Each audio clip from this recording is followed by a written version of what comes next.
Assalamualaikum warahmatullahi wabarakatuh. Kami dari SMP Negeri 1 Pacet untuk bulan September tantangannya yaitu memainkan permainan kaulinan barudak, yaitu permainan kelereng, Gobak sodor, bagengan, cendili, berpet jengkol, dan congklak. Selamat menyaksikan. Permainan lompat tali asal-usulnya masih menjadi misteri. Namun, terdapat beberapa teori menarik mengenai sejarah permainan ini. Sejarah lompat tali di Mesir kuno. Beberapa sumber menyebutkan bahwa permainan yang mirip dengan lompat tali sudah ada sejak tahun 1600 Masehi di Mesir. Mereka mungkin menggunakan tali yang terbuat dari tanaman, rambat, atau bahan alami lainnya. Sejarah lompat tali di Cina dan Jepang. Ada juga pendapat yang menyatakan bahwa permainan ini berasal dari Cina dan Jepang. Di negara-negara tersebut, lompat tali seringkali dikaitkan dengan ritual atau perayaan tertentu. Lompat tali di Indonesia. Di Indonesia, permainan lompat tali juga sangat populer dan memiliki banyak variasi. Permainan ini biasanya dimainkan oleh anak-anak perempuan. Namun, tidak menutup kemungkinan anak laki-laki juga ikut bermain. Lompat tali seringkali dikaitkan dengan permainan tradisional dan menjadi bagian dari budaya lokal. Mengapa lompat tali tetap populer? Meskipun zaman terus berubah dan muncul berbagai permainan modern, lompat tali tetap menjadi permainan yang menarik bagi anak-anak. Hal ini karena beberapa alasan. Alasan yang sederhana. Permainan ini tidak memerlukan peralatan yang rumit, hanya membutuhkan tali yang cukup panjang. Alasan yang menyenangkan. Lompat tali dapat dimainkan secara individu atau berkelompok, sehingga bisa menjadi kegiatan yang menyenangkan. Gobak sodor atau sering disebut juga dengan galah asil adalah salah satu permainan tradisional Sunda yang sangat populer. Permainan ini melibatkan dua kelompok yang saling berlawanan, di mana satu kelompok berusaha mencapai garis finish sementara kelompok lainnya berusaha menghalanginya. Meskipun tidak ada catatan sejarah yang sangat spesifik mengenai asal-usul gobak sodor, namun permainan ini telah menjadi bagian integral dari budaya permainan anak-anak Sunda sejak zaman dahulu. Kemungkinan besar, gobak sodor muncul dari aktivitas sehari-hari masyarakat Sunda yang diadaptasi menjadi sebuah permainan. Sering berjalannya waktu, gobak sodor mengalami beberapa perkembangan. Beberapa variasi dan aturan permainan mungkin muncul di berbagai daerah di Sunda.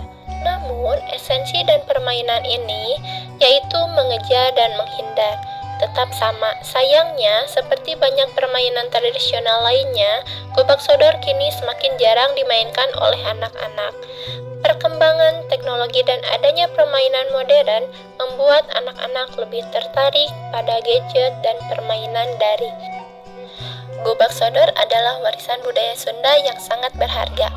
Sajarah kaulinan congklak dina basa Sunda. Congklak teh salah sahiji kaulinan tradisional anu geus aya ti baheula pisan di Nusantara, utamana di wewengkon Sunda. Di tatar Sunda, congklak teh jadi salah sahiji bagian tina budaya.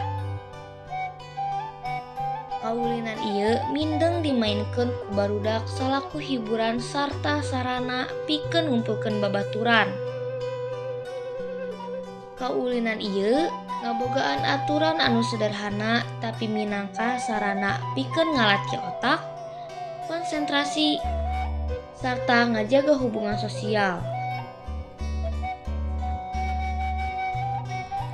Dina era modern ieu, kaulinan congklak mimiti kurang dipikaresep ku barudak alatan aya loba pisan kaulinan anyar anu leuwih menarik.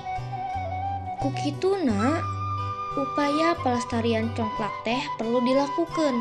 Di antarana ngajarkeun congklak di sakola jeung lingkungan keluarga, ngadadak lomba atawa festival congklak, nyieun variasi kaulinan congklak anu leuwih menarik pikeun generasi ayeuna. Congklak teh mangrupakeun warisan budaya anu kudu dilestarikeun. Ku kituna, hayu urang bareng-bareng ngalestarikeun kaulinan tradisional ieu. Permainan backland sangat populer di berbagai daerah di Indonesia, terutama di Jawa Barat. Asal-usul pastinya masih menjadi misteri dan belum ada catatan sejarah yang sangat spesifik. Namun, beberapa teori dan dugaan menarik dapat kita bahas, yaitu dari pengaruh budaya luar, permainan lokal yang berkembang, dan simbolisme dan nilai budaya. Di tengah maraknya permainan modern, permainan tradisional seperti backland perlu dilestarikan karena berbagai alasan. Yang pertama, mengenalkan budaya, pendidikan karakter, kesehatan mental. Dan meskipun asal-usul permainan backland ini masih belum sepenuhnya terungkap, namun permainan ini telah menjadi bagian tak terpisahkan dari budaya Indonesia. Dengan segala manfaatnya, backland patut kita lestarikan agar tidak hilang ditelan zaman. Permainan ini biasanya dimainkan oleh anak-anak perempuan, tetapi anak laki-laki juga bisa ikut. Jumlah permainan dalam permainan backland ini biasanya 2 orang atau lebih. Alat yang digunakan dalam permainan ini diantaranya bola bekel dan 10 buah kuuk. Bola bekel biasanya berdiameter 2-4 cm dan berwarna-warni, sedangkan kuuk berbentuk seperti keong laut. Permainan kaleci tidak sekedar permainan, tetapi juga menjadi bagian dari budaya Sunda. Permainan ini biasanya dimainkan di ruang terbuka, seperti halaman rumah, sawah, atau tepi sungai. Kaleci sering dimainkan secara berkelompok, sehingga selain melatih keterampilan individu, juga melatih kerjasama dan komunikasi antar pemain. 2. Cara bermain kaleci. Cara bermain kaleci cukup sederhana. Pemain akan membuat garis-garis di tanah sebagai lapangan bermain. Kemudian, pemain akan melempar kaleci ke dalam garis-garis tersebut sambil mengikuti aturan permainan yang telah disepakati. 3. Manfaat main kaleci. Bermain kaleci memberikan banyak manfaat, antara lain yang pertama, meningkatkan ketangkasan. Permainan ini melatih keakuratan dan kecepatan dalam melempar kaleci. 2. Meningkatkan konsentrasi. Pemain harus fokus dalam permainan agar tidak melakukan kesalahan. 3. Mempererat hubungan sosial. Permainan ini biasanya dimainkan secara berkelompok, sehingga dapat mempererat hubungan antar pemain. 4. Kaleci dalam masa kini. Meskipun permainan tradisional seperti kaleci semakin jarang dimainkan oleh anak-anak zaman sekarang, namun upaya pelestarian terus dilakukan banyak sekolah. Sejarah perepet jengkol.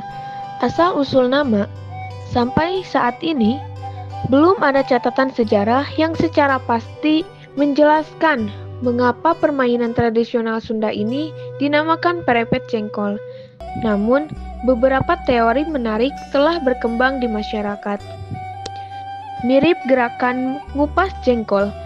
Ada yang berpendapat bahwa gerakan kaki yang saling bertautan dalam permainan ini mirip dengan cara mengupas buah jengkol. Bentuk jengkol yang unik dan gerakan kaki yang menyerupai saat mengupas jengkol mungkin menjadi inspirasi nama permainan ini. Makna simbolik, kata jengkol dalam bahasa Sunda memiliki arti bergelantungan. Mungkin gerakan kaki pemain yang saling bertautan ini dianggap seperti benda yang bergelantungan, sehingga dikaitkan dengan nama jengkol. Budaya Sunda. Jengkol adalah buah yang khas dalam budaya Sunda. Mungkin nama ini dipilih untuk memberikan kesan unik dan menarik pada permainan ini. Popularitas di masa lalu. Perepet jengkol sangat populer di kalangan anak-anak Sunda pada masa lalu. Permainan ini biasanya dimainkan di luar rumah seperti di halaman, lapangan, atau tempat terbuka lainnya. Anak-anak akan berkumpul dalam kelompok dan saling bergantian melakukan gerakan-gerakan yang sudah ditentukan. Itu adalah permainan kaulinan barudak yang telah kita mainkan untuk bulan September. Sekian dari kami. Wassalamualaikum warahmatullahi wabarakatuh.